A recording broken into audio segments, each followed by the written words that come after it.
के साथ नहीं होता तो समाज को वह उपचार स्वयं अपने हाथों में लेना पड़ता है, और मुझे लगता है समय आ गया है जब उपचार लेना पड़ेगा। योगी जी, इस समय देश में आपकी सरकार है। जी हाँ। एक तरफ नरेंद्र मोदी लाल किले की प्राचीर से कहते हैं कि 10 साल तक दंगे फसाद को पीछे छोड़ दो, सिर्फ विकास की बात करो।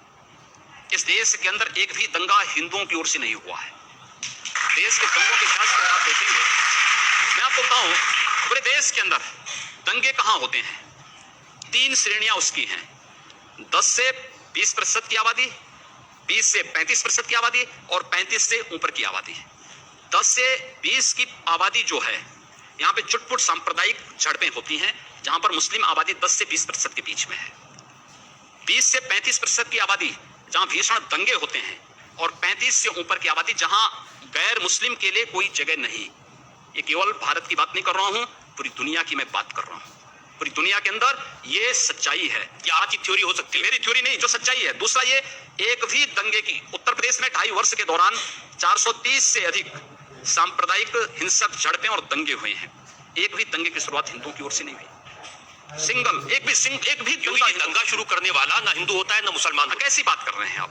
मैं सच्ची बात कर रहा हूं। आज लोग कहते हैं कि आईएसआईएस के साथ लड़ने वाले लोग ना हिंदू है ना मुसलमान है, फिर उनके लिए फतिया क्यों पढ़ा जा रहा है? आप कहते हैं कि आतंकवाद की कोई जाति नहीं होती, और राम जन्मभूमि पर हमला करने वाले आतंकवादी जब वहां सुरक्षा बलों के हाथों मारे जाते हैं तो उनके लिए फतिया पढ़ा जाता है। क्यों नहीं उनको अमेरिका की जैसे ओसामा बिन लादेन को अमेरिका ने समुद्र में डाल दिया, पता ही नहीं लगा कहां चला गया, वैसे क्यों नहीं उनके साथ व्यवहार करते हैं? फिर जब उसकी कोई जाति नहीं, उसका कोई मजहब, कोई धर्म नहीं, उसके साथ इसी प्रकार का व्यवहार करिए आप। क्यों उसको फिर जाति के दायरे में, किसी मजहब के दायरे में उसको कैद कर देना? तो आप कर रहे हैं कैद, मैं नहीं कर रहा हूं। ये वे लोग कर रहे हैं जो उनको उस प्रकार का देने के लिए उतावले दिखाई देते हैं। और इसलिए मैं कह रहा हूं, अगर जाति नहीं, मजहब नहीं, समाप्त करिए। आतंकवाद की कोई जाति नहीं, कोई मजहब नहीं, आप उसके साथ उसी प्रकार का व्यवहार करिए। आप आतंकवादी है, मिट्टी तेल छिड़क करके आग लगा दीजिए, फेंक दीजिए उसको, जिससे पता ही ना लगे। क्या मतलब है? चीजें अपने आप समाप्त हो जाएंगी। अगर कोई हिंदू है और वो आतंकवादी है, वो मारता है मासूम लोगों को, उसके बारे में भी यही कहेंगे? हिंदू पहले आतंकवादी नहीं हो सकता। ये क्या बात हुई? मैं इस बात की गारंटी ले सकता हूं। एक, और अगर है, गलत है, भारत के कानून के अनुसार जो कार्रवाई हो सकती है, आप कार्रवाई करिए। देखिए, ऐसी बेसे पैर की बात का तो मैं भी कोई जवाब नहीं दे सकता। मैंने कहा ना, मैं दोनों चीजें कह रहा हूं। पिछली सरकार ने हिंदू आतंकवादी नहीं हो सकता, क्योंकि उसका देश है, उसकी मातृभूमि है, पिछली सरकार ने ऐसे बहुत सारे लोगों को पकड़ा था, जिसमें आरएसएस के लोग थे, जिसमें प्रज्ञा भारती थी, बहुत सारे लोग थे जो लोग भगवा वस्त्र पहनकर आतंकवाद करते थे, जिन्होंने बम लगाए थे, जिन्होंने मारा था लोगों को। देखिए, उसमें साध्वी प्रज्ञा ठाकुर का नाम और स्वामी असीमानंद का नाम ये तब लाए थे जब, मैं आश्चर्य करता हूं, जिस मामले में चार्जशीट दाखिल हो चुकी हो, जिसमें नहीं, आप मुझे बताइए कि देखिए, ये प्रज्ञा, स्वामी असीमानंद, ये हिंदू नहीं है या आतंकवादी नहीं? मैं वही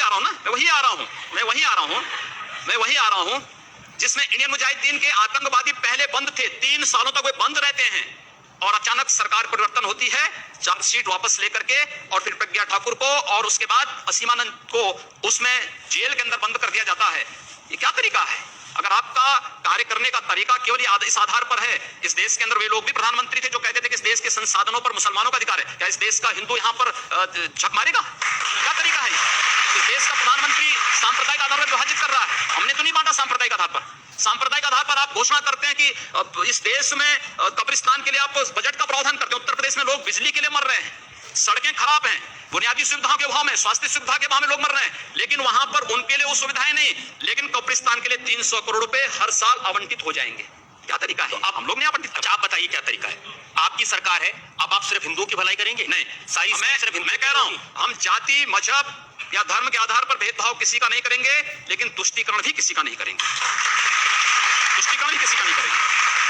इस देश के नागरिक के रूप में जिसको रहना होगा, भारत के संविधान को मान करके चले, भारत की परंपरा पर विश्वास करे, भारत के महापुरुषों को सम्मान दे, सबका स्वागत होगा। लेकिन अगर भारत के अंदर रह करके ये नहीं चलेगा कि तन भारत में और मन पाकिस्तान में, ये चलेगा तो हम लोग इसको नहीं स्वीकार कर पाएंगे, कतई नहीं स्वीकार करेंगे। आप क्या अपने उन साथियों से सहमत हैं जो ये कहते हैं कि अब नरेंद्र मोदी प्रधानमंत्री बन गए हैं, उनका विरोध करने वालों की जगह पाकिस्तान में है? देखिए, मोदी जी के नेतृत्व में देश आगे बढ़ रहा है, एक विश्वास जगा है।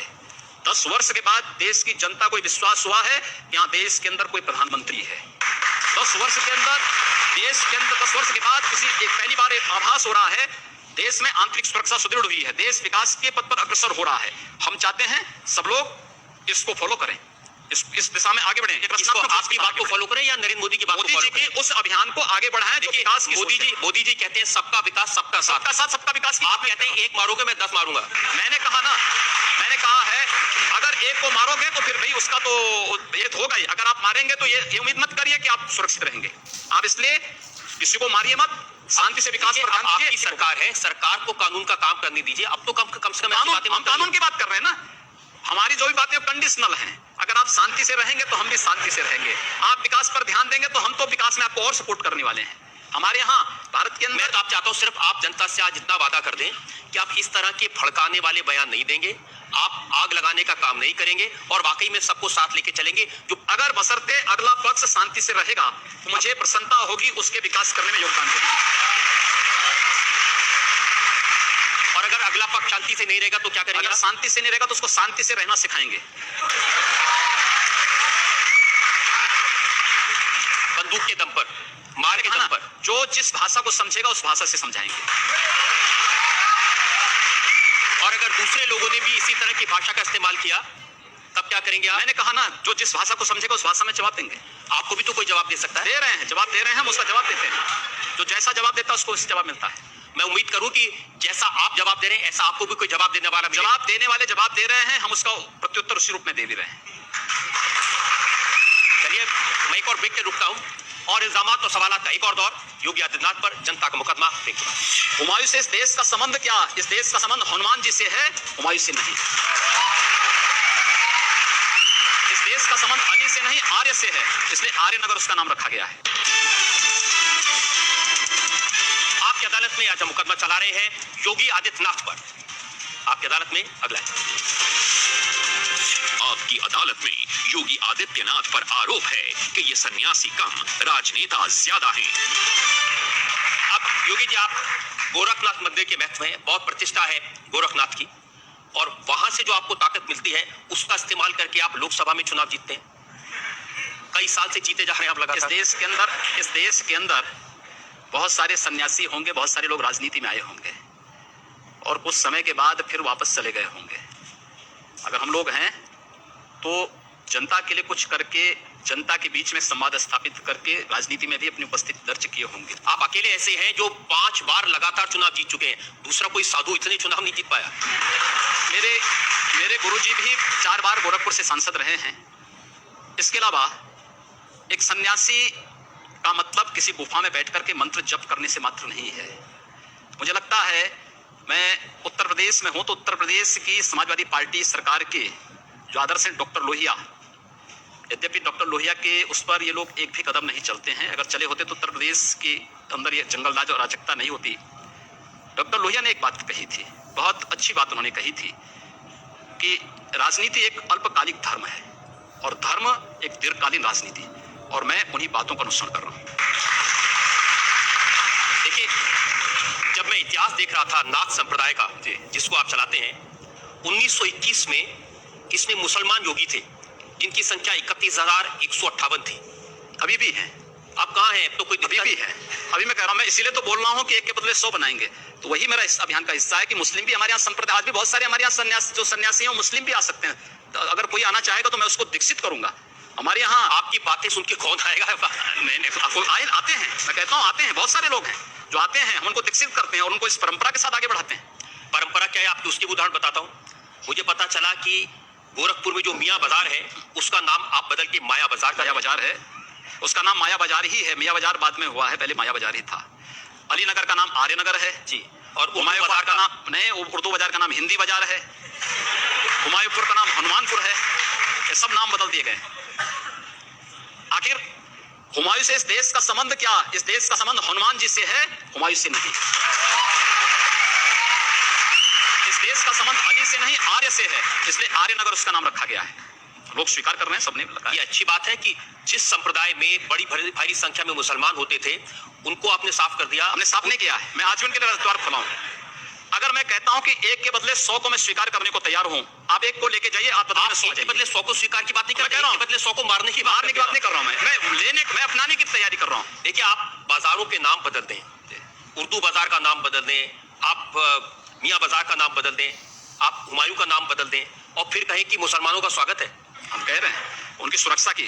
गोरखपुर में हिंदू सुरक्षित है तो मुसलमान भी आज सुरक्षित है। नहीं तो वहां की माफिया, वहां के गुंडे सबसे गुंडा टैक्स लेते थे, आज कोई नहीं ले सकता। आज अगर हिंदू सुरक्षित है तो मुसलमान भी सुरक्षित है। वहां का मुसलमान इस बात को जानता है और इसलिए वह आज मुझे समर्थन करने के लिए मजबूर है। अच्छा, समर्थन मजबूरी में देते हैं, नहीं, डर के, क्योंकि डर के नहीं, डर के नहीं, उसे मालूम है कि हमारी सुरक्षा केवल इनके साथ है। इसका दूसरा मतलब ये भी हो सकता है कि अगर हम इनके साथ नहीं तो हम सुरक्षित नहीं। नहीं, ऐसा नहीं है। उसको जो अपने लिए और अपने आने वाली पीढ़ी के लिए अच्छा लगता है वो फैसला करता है। आप जितनी बातें कह रहे हैं ना, ये साधु की प्रवृत्ति के बिल्कुल खिलाफ है। ऐसा नहीं, मैंने कौन सी ऐसी बात कही कि जो मैंने कहा। लोग मुझे बताते हैं कि सिर्फ धर्म नहीं, जाति में भी जो ठाकुर होगा, राजपूत होगा, उसकी बात योगी आदित्यनाथ आंख बंद करके मान लेते हैं। अच्छा, मेरा एक भी प्रतिनिधि, मेरा सारे प्रतिनिधि ब्राह्मण हैं और हर जाति, मेरे पास हरिजन भी जुटे हुए हैं, मेरे साथ हर जाति के लोग जुटे हुए हैं, मेरे साथ यादव जुटे हुए हैं, मेरे साथ हर जाति के लोग जुटे हुए हैं। मैं जाति नहीं, मैं हिंदुइज्म की बात करता हूँ, हिंदुत्व की बात करता हूँ। आप हिंदुत्व की बात इस लेवल तक करते हैं कि 2005 में एटा जिले में 1800 ईसाइयों को आपने कन्वर्ट कराया। हाँ, मैंने हिंदू बनाया है, परावर्तन है वो मैंने नहीं कराया। मैंने गोरखपुर में भी ऐसे तमाम ऐसे मामले हैं और दौर मदन मोहन मालवीय इंजीनियरिंग कॉलेज, जो आज एक विश्वविद्यालय, प्रौद्योगिकी विश्वविद्यालय हो चुका है, वहां के एक प्रोफेसर ने भी इस्लाम से हिंदू बनाया हो मेरे पास, और मैंने उनको तब बनाया। एक प्रोफेसर जो 55 साल का हो, मैंने उससे कहा, वो मेरे पास आया कि मैं हिंदू दर्शन को जाना हूं, मैं हिंदू बनना चाहता हूं। मैंने कहा नहीं, आप ले जाइए, पहले गीता पढ़िए। 15 दिन के बाद पुनः आया, उसने कहा मैं देख चुका हूं, मैं बनना चाहता हूं। मैंने कहा नहीं, आप जाइए, पहले 1-2 ग्रंथ और सत्यार्थ प्रकाश भी पढ़िए। आप आर्य समाज का भी ग्रंथ मैंने दिया, गए। उसके बाद पुनः वो आए, मैंने कहा जाइए अपने परिवार वालों से बात करिए। उन्होंने कहा मेरी माँ तैयार है, तो मैंने कहा अपनी पत्नी से भी पूछिए। उन्होंने कहा नहीं, मैं बनना चाहता हूं। मैंने उनको बनाया, कुछ स्वेच्छा से बनना चाहता, मैं बिल्कुल स्वागत क्योंकि मैं आपकी किसी भी बात से सहमत नहीं हूं, लेकिन अच्छी बात है कि आप साफ साफ बोल रहे हैं और बेबाकी से बोल रहे हैं। ये बात आपकी कम से कम ठीक है कि आप टाल नहीं रहे किसी से। टालूंगा क्यों? जो सच है, मैं एक सन्यासी के नाते मैं जो सच होगा मैं वही बोलूंगा। तो आपके सच को लेकर और भी मेरे पास इल्जाम है। एक ब्रेक के रुकेंगे और ब्रेक के बाद योगी आदित्यनाथ पर इल्जाम और सवाल आपका एक और। गांधी जी कहते हैं कोई एक थप्पड़ मारे तो दूसरा